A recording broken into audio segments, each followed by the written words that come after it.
সুপ্রিয় শিক্ষার্থীবৃন্দ, অনলাইন ক্লাসে স্বাগতম জানাচ্ছি। আমি বিধান বিশ্বাস, assistant teacher, বাগুই high school.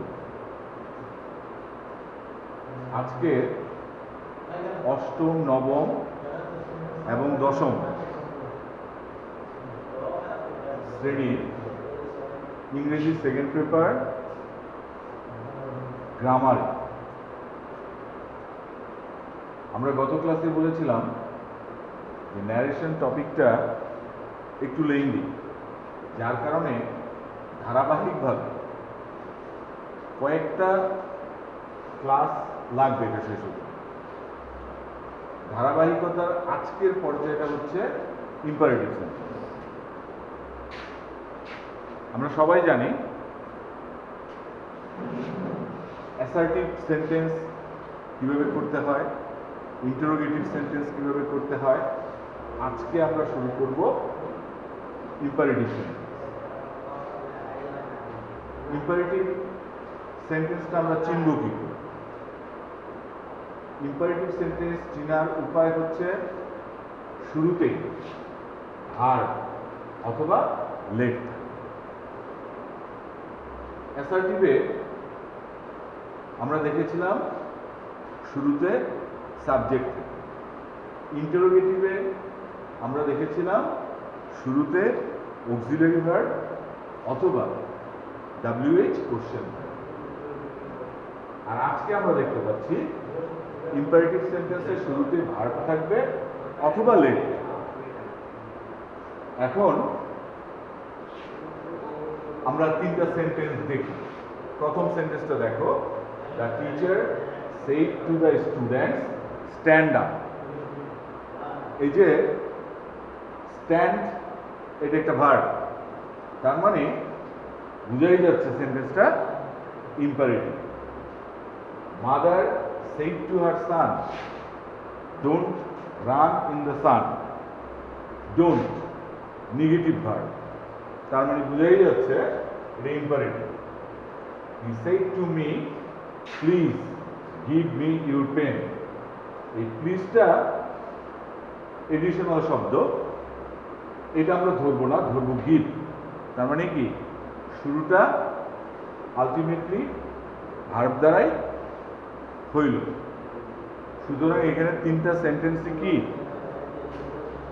Imperative sentence. তার মানে দেখা যাচ্ছে প্রত্যেকটাই ভার্ব দ্বারা শুরু। এখন আমরা দেখি said to এর পরিবর্তে আমরা কি লিখব। said অথবা said to এর পরিবর্তে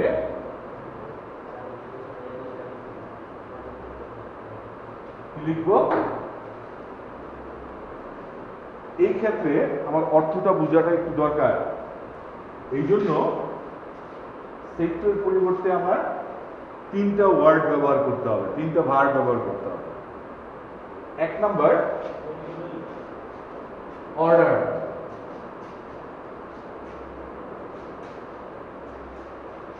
দুই নাম্বার অ্যাডভাইস,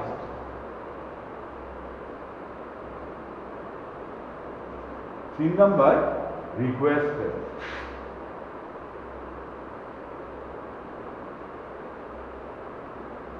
এই তিনটা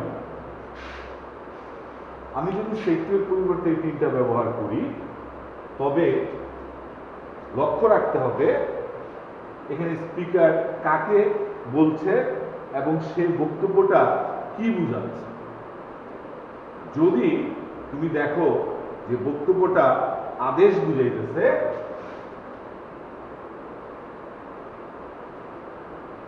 তখন তোমাকে কি লিখতে হবে?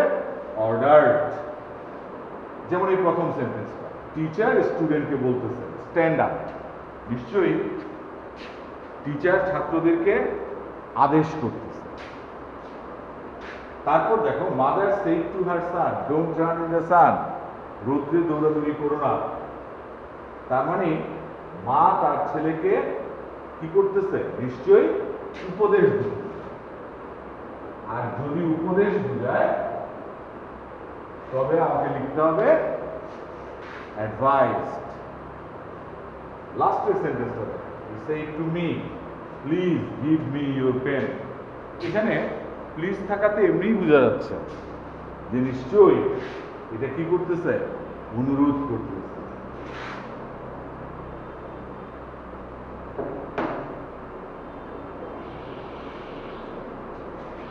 আর অনুরোধ করলে আমরা কি লিখবো, রিকোয়েস্টেড। তাহলে আমরা তিনটা পেয়ে গেলাম। এখন কমা আর ইনভার্টেড কমা এটা উঠাইয়া কি লিখব?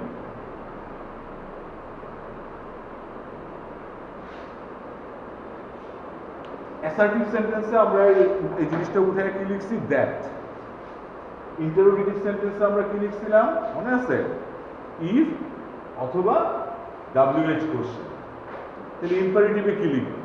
ইম্পারেটিভ সেন্টেন্সে ইনভার্টেড কমাটা উঠানোর জন্য বা উঠাইয়া তোমাকে খেয়াল করতে হবে যে বক্তব্যটা ইনভার্টেড কমার ভিতরে আছে এটা কি হাবোধক নাকি নাবোধক।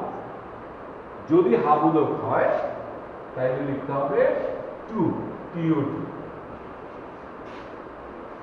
যেমন এই প্রথম সেন্টেন্সটা স্ট্যান্ড আপ, এটার মধ্যে নট নাই, নো নাই, নেভার নাই, না সম্পৃক্ত কোনো কিছু নাই।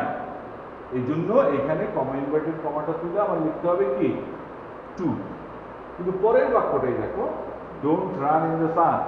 ডোন্টটা কি নেগেটিভ ফর্ম, আর নেগেটিভ ফর্ম থাকলে আমাদেরকে লিখতে হবে নট টু। আগে একটা নট লিখে তারপরে টু লিখতে। ব্যাপারটা ক্লিয়ার? তারপরে কি আনতে হবে, ভার্ব, মেইন ভার্ব।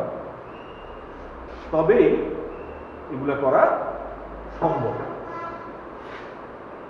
এখন আমরা এই 1 নম্বর সেন্টেন্সটা ইজিলি করতে পারি।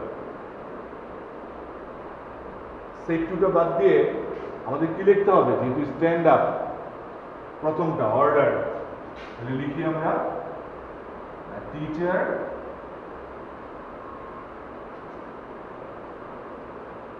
ordered listener the student।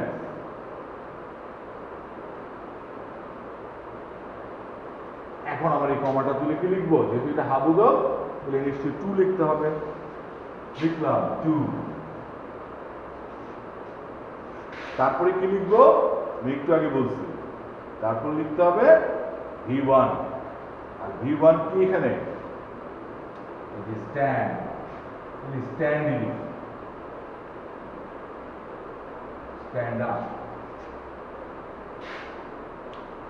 আশা করি সবাই বুঝতে পারছো প্রথম যে বাক্যটা। এখন আমরা দ্বিতীয় বাক্যটা করব। এটা মুছে দিলাম।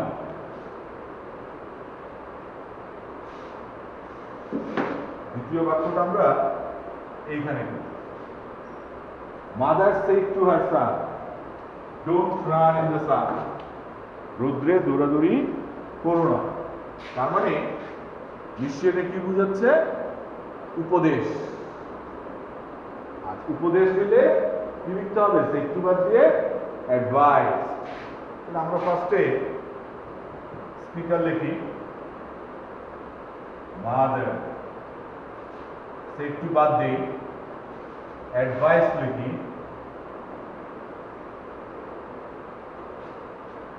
লিসনার লিখি, হার সন। এখন আমরা কি টু লিখবো না নট টু লিখবো? আগেই বলছি বাক্যটা যেহেতু নেগেটিভ সেহেতু আমরা কি লিখতে হবে, নট টু।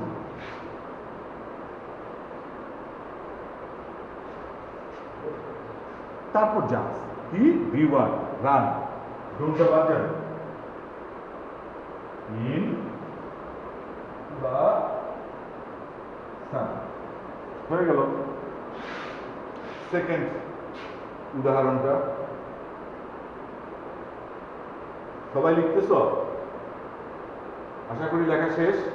আমি আবার এটা বুঝবো। এবার আমরা 3 নম্বর উদাহরণটা করব। Number 3, he said to me, please give me your pen.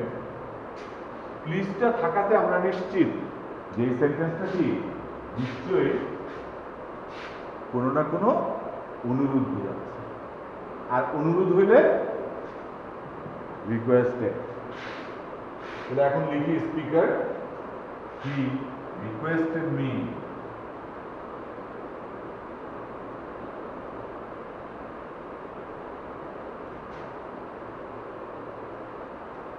তারপর আনতে হবে টু অথবা নট টু।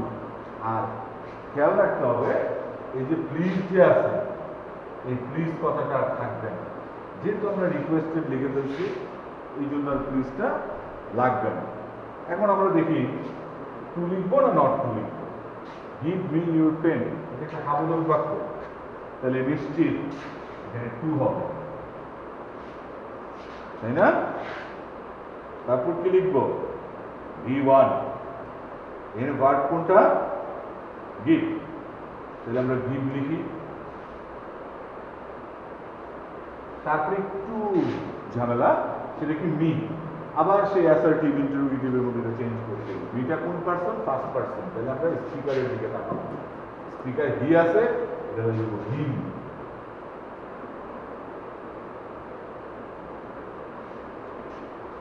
আবার আছে ইয়োর, এটা আবার সেকেন্ড পারসন, তাহলে তাকে দেবো মি এর, কিন্তু মিটা অবজেক্ট, সুতরাং ইউর যেহেতু পসেসিভ, মিটারও পসেসিভ, মাই।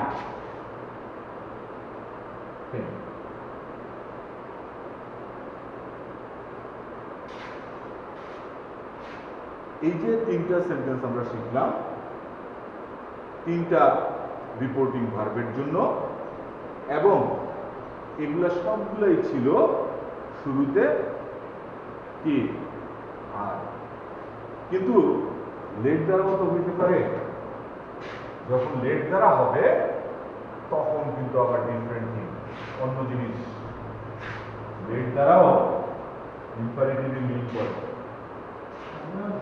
তবে এই যে ইম্পারেটিভটা, এটা দ্বারা কখনো অনুমতি বুঝায়, আবার কখনো প্রস্তাব বুঝায়। দুইটা উদাহরণ দিই, তাইলেই বুঝতে পারবা। এক নম্বর মনে করি আমরা, the old man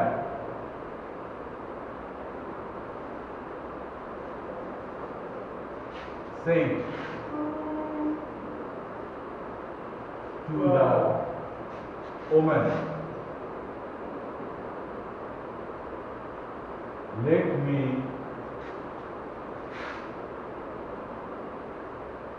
have a meal.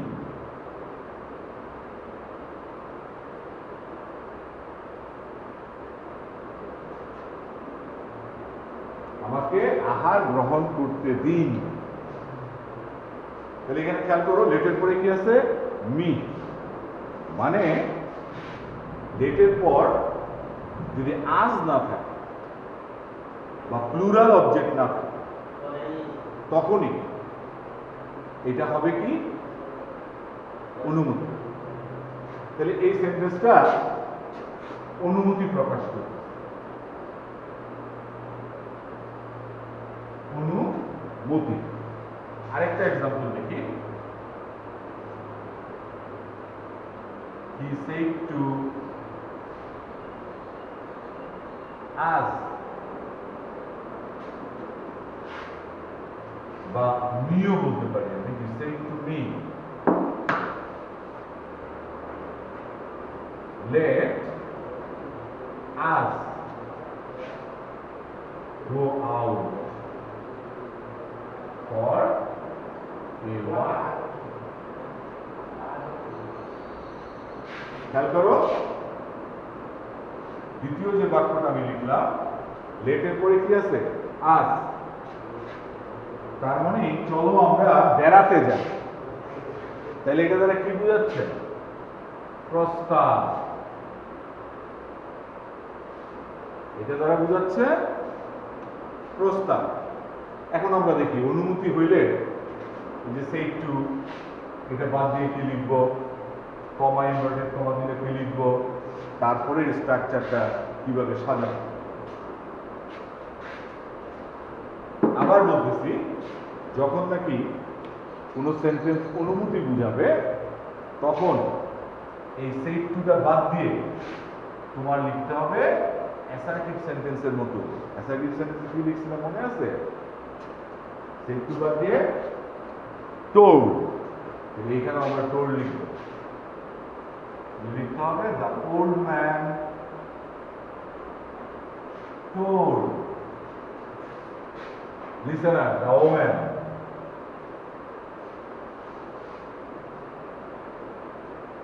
Woman. আবার অ্যাসার্টিভ সেন্টেন্সে আমরা কমা ইনভার্টেড কমা উঠে লেখা কি লিখছিলাম? দ্যাট। এইখানেও দ্যাট লিখতে হবে।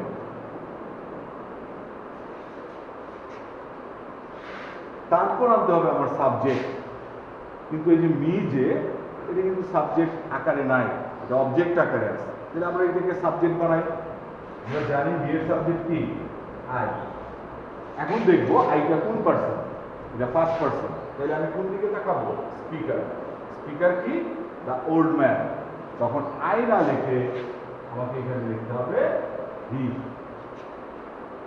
এইবার মনে রাখতে হবে অনুমতি বুঝাইলে সাবজেক্টের পরে জবরদস্তি মাইট আনতে, মানে এটা বাধ্যতামূলক আনতে হবে। তারপর জাস্ট কি আছে? হ্যাভ এ মিল লিখে দিলাম, have a meal. Old man told the woman that he might have a meal. হয়ে গেল। এবার আমরা দেখি যদি প্রস্তাব বুঝায়। প্রস্তাব বুঝাইলে কি করতে হবে? প্রস্তাব মানে কি? প্রপোজাল। তখন সেই টু বাদ দিও আমার কি লিখতে হবে? প্রপোজ হি।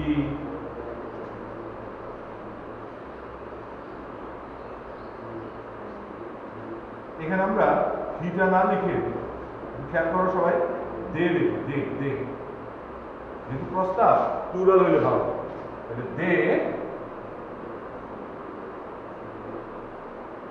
একটু বাদ দিয়ে কি লিখবো বলছিলাম? প্রপোজ। এখানে দেখো লিসেনার আছে, মনে রাখবা যদি লিসেনার থাকে প্রপোজের পরে টু লিখতে হবে। টু, দে প্রপোজ টু, তারপর লিসেনার কি? মি। কমা ইনভার্টেড কমা দিলে কি? দ্যাট। তারপর এই যে আস ফার্স্ট পারসন লিখি উই। তাহলে দের দিকে তাকাবা, কিন্তু সে যেহেতু আমাকে, তারা যেহেতু আমাকে বলতেছে, তাহলে আমিও তাদের সাথে শামিল হয়ে গেছি। সুতরাং এই জায়গায় আমরা উই লিখতে পারি। তারপর এই যে দেখো আগেরটাতে আমরা মাইট লিখছি না সাবজেক্টের পরে, এখানে আর মাইট লিখতে পারবো না, এখানে লিখতে হবে should. They proposed to me that we should, তারপর just go out for a walk.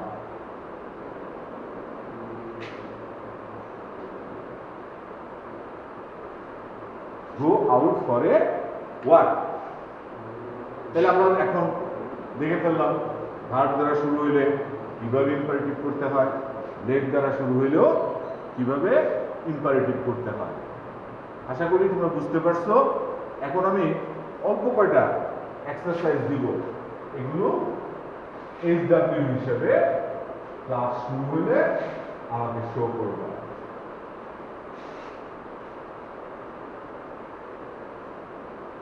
সবাই ঝটপট এটা তুলে নিবা। যেমন father said to his son, এক নাম্বার HW।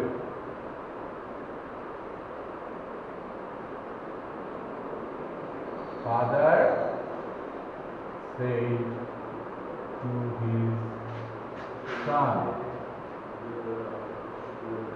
don't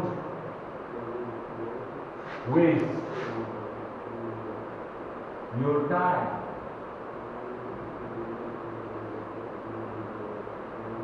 তোমার সময় অপচয় করো না। তার মানে বুঝতেছো এটা কি বুঝাচ্ছে?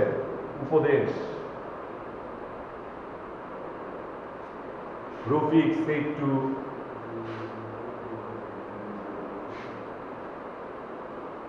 us, let us learn our lesson.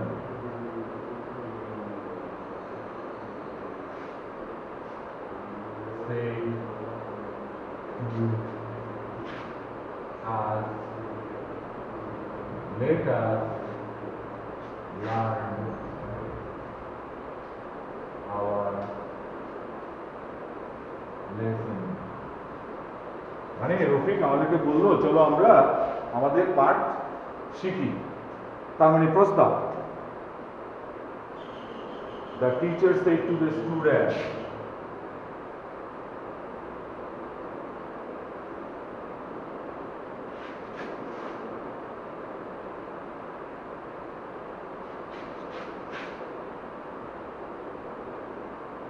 Teacher স্টুডেন্টসদেরকে বলতেছে be attentive.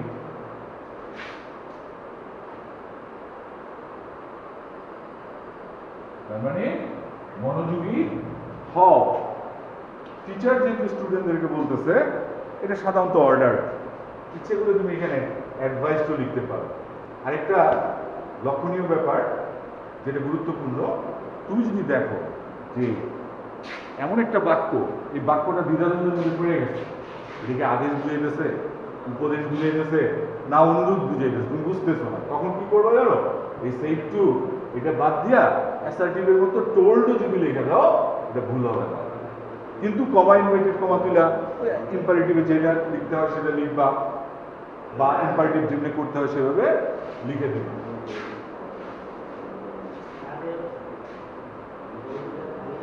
He said to me,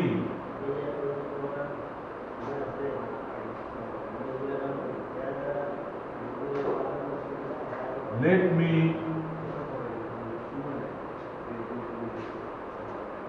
go home.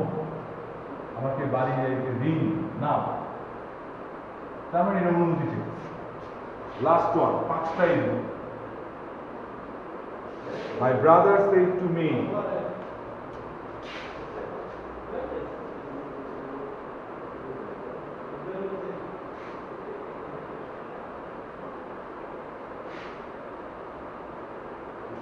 go to school or you will be punished.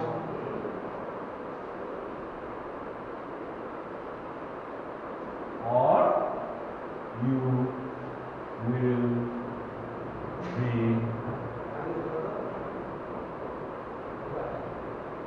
punished. স্কুলে যাও অথবা তুমি শাস্তি পাবা।